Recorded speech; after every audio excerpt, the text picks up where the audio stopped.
long time ago, in a galaxy far, far away. Feel, don't think. Fear is my ally. The Force will be with you. We are encouraged to love. Be mindful of your thoughts. I will not betray the Republic. Hey, Your Worship, I'm only trying to help. Scruffy-looking nerf herder. I'm not afraid. You must unlearn what you have learned.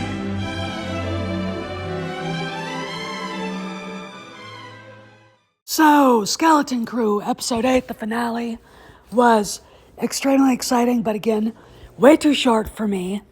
I wanted another hour of it.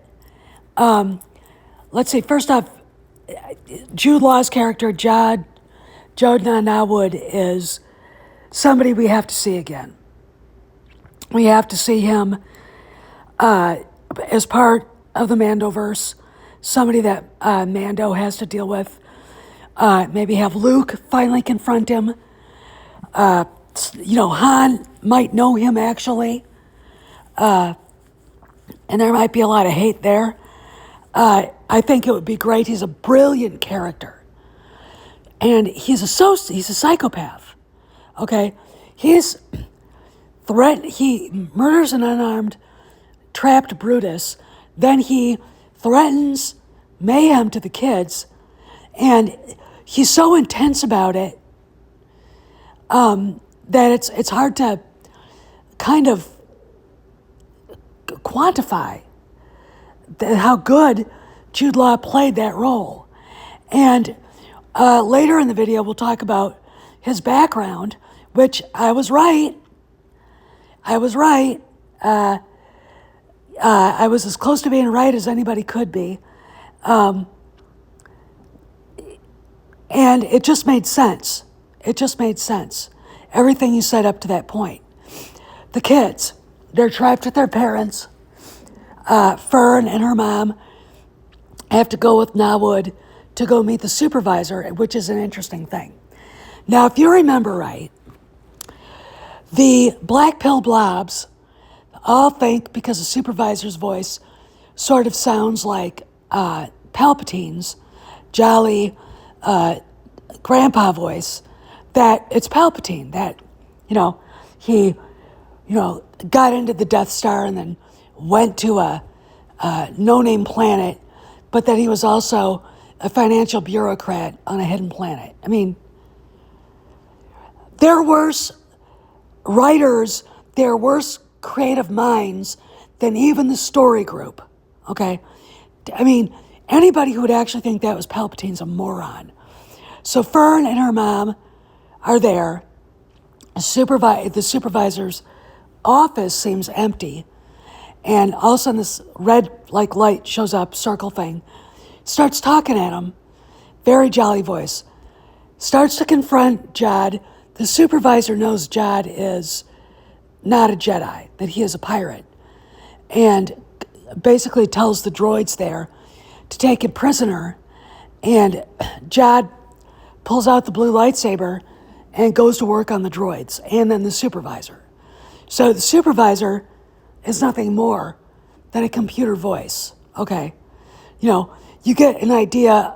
I would have almost thought the Wizard of Oz, some douchey little guy, hiding and running all these things and to try to make him, whatever. But he wasn't. And, here he is. Here's the supervisor. That's it.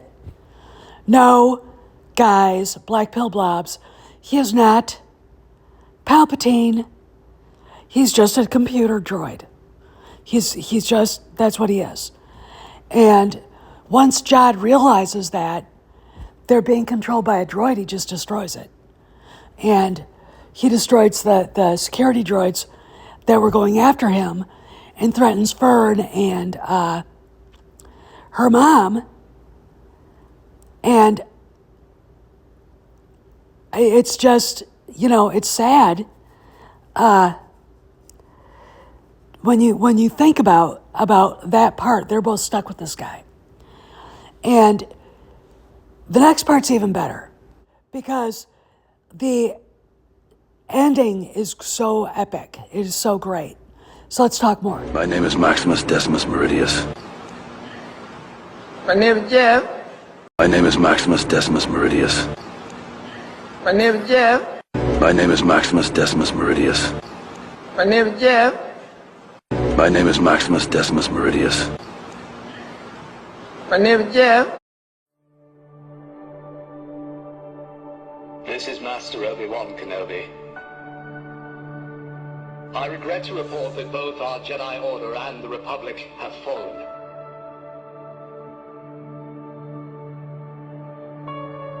With the dark shadow of the Empire rising to take their place.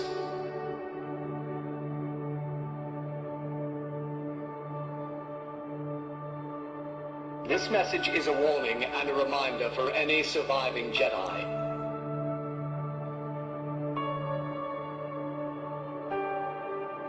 Trust in the Force. Do not return to the temple. That time has passed. And our future is uncertain.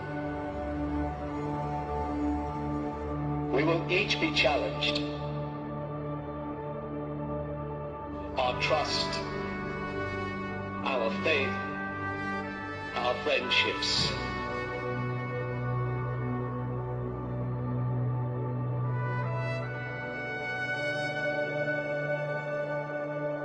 But we must persevere.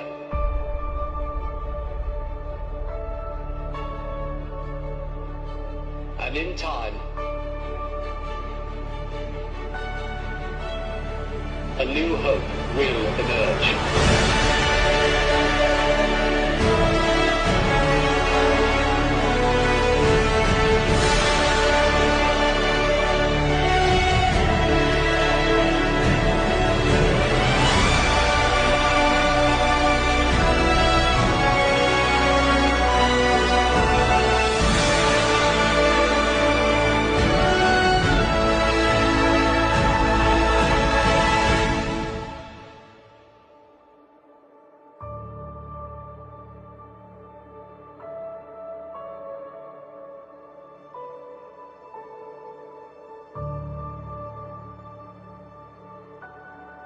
May the Force be with you, always.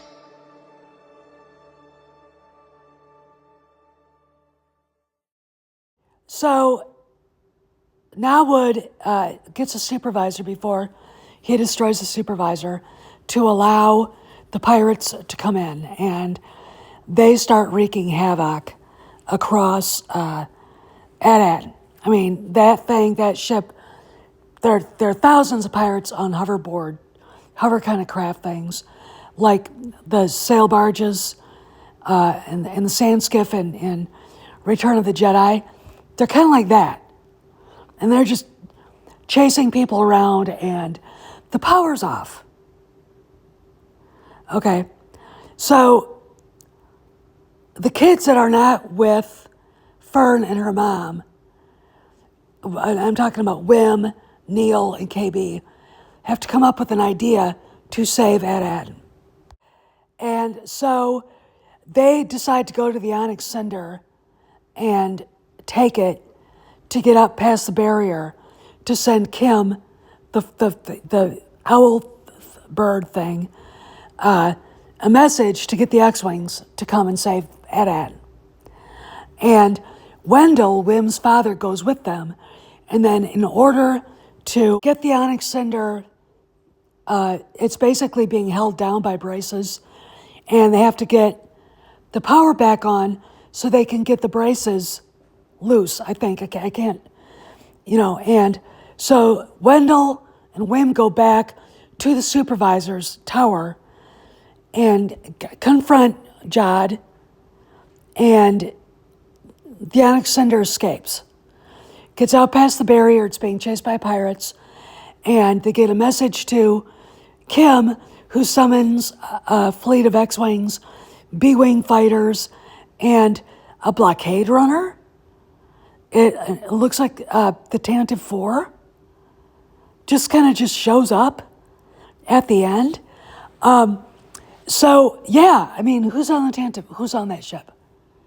It's got to be an emissary or some officer of the Republic Navy,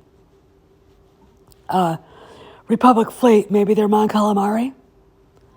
And an emissary could be a Jedi. And the only Jedi that I could think of would be Luke, because Mandoverse has yet to have Cal Kestis show up, and we've only heard of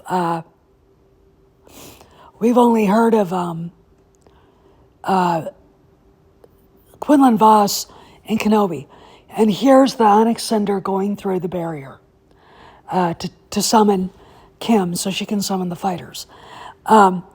But it's the show's called The Real Good Guys, and we don't get to see who they are.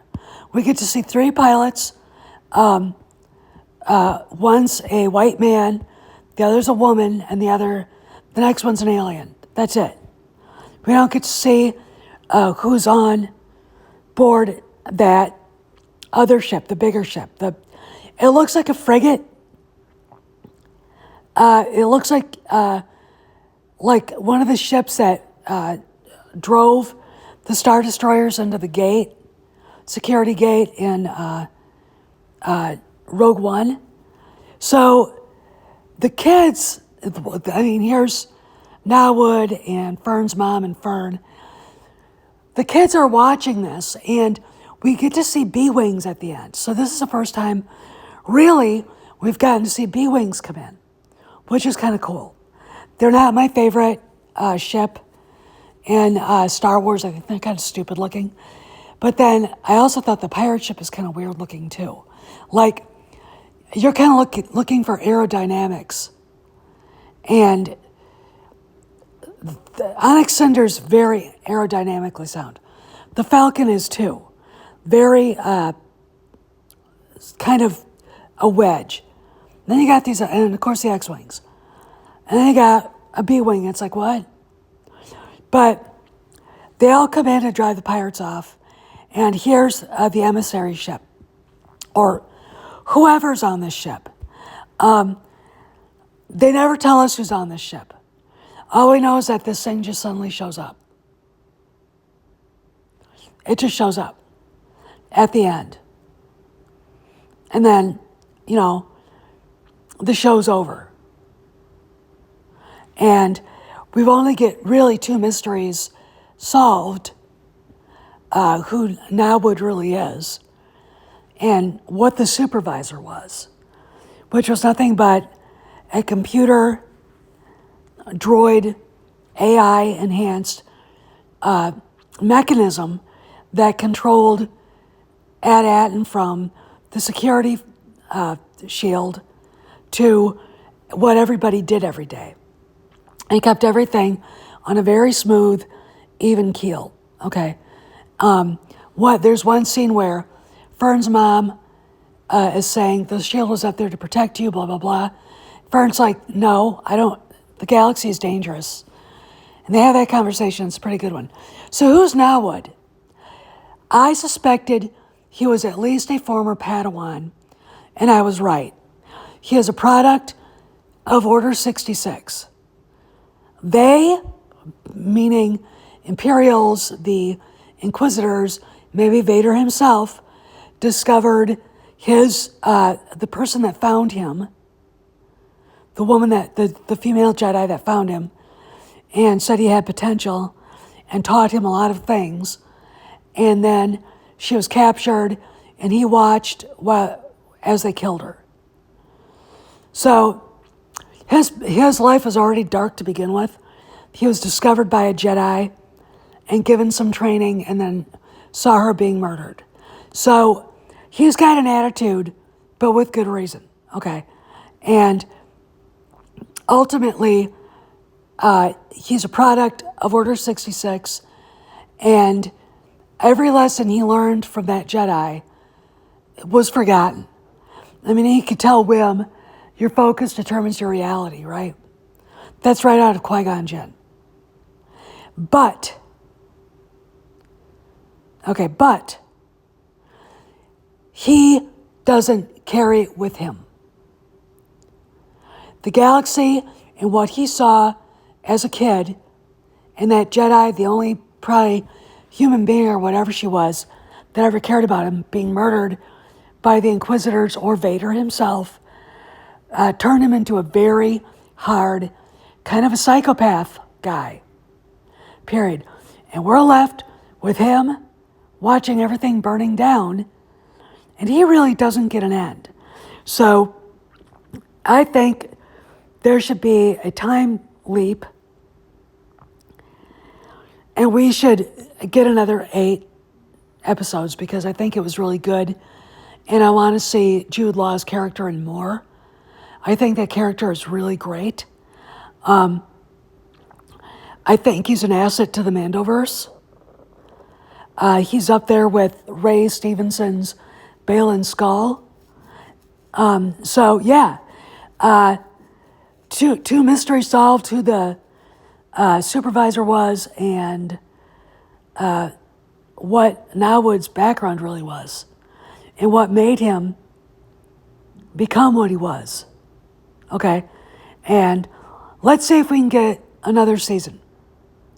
Even though I know Ford and Watts said it was going to be a standalone, but they'd also be willing to come back for season 2. So let's see what Disney decides, and I hope you all enjoyed it. Take care, and share, like, and subscribe. Leave a comment, and I'll see you guys around the galaxy.